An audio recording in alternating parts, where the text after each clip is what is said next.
Մեր շրջանում մարդիկ հիմնականում զբաղվում են անասնապահությամբ։ Սա տարիներ շարունակ ձևավորված կենսակերպ է, որը և շահավետ է, և պատասխանատվություն պահանջող քայլ։ Շատ ընտանիքների համար անասնապահությունը ոչ միայն եկամտի աղբյուր է, այլև գոյատևման հիմնական միջոց։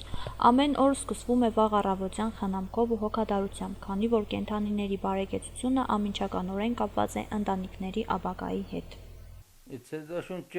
Ամեն ինչ ունա գազի, մենակ անասնապահության չէ։ Ընդհանուր մարդավին գազդեգը և մարդկության ժողովրդին դժվարությունները կառնչանաուս ձուն է ջամփները կփակվին ամենա կա դժվարությունները կա միշտ էլ մենք այս ջավախքի սորված մարդիկ ենք յոլագեց ենք դելի նապոլեթուն ես հետ կամ բան շատ չեմ գտնացել որովհետև ես հիմնականում անասնապահությամբ չեմ զբաղվի բայց արդեն շատ դժվարացել է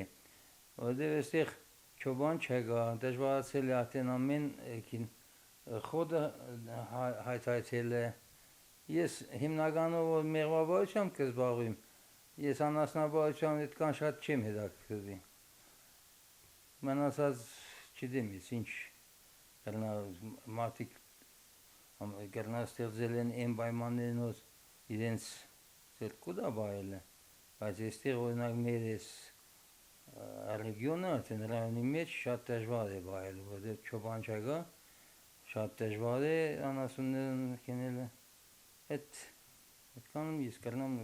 մնացածը չգիտեմ Սակայն անասնապահությունը նաև լի է մտահոգություններով, հատկապես ձմռան խիստ պայմաններին։ Սաստիկ սառնամանիքը, ձնապուկը և կերի թանկացումը լուրջ փորձության առաջ են կանգնեցնում անասնապահերին։ Չնայած դժվարություններին մարդիկ չեն հրաժարվում իրենց գործից, շարունակում են խնամել կենդանիներին նույնիսկ ամենադժվար օրերին, գիտակցելով, որ յուրաքանչյուր կորուստ կարող է ծանր հարված լինել ընտանիքի համար։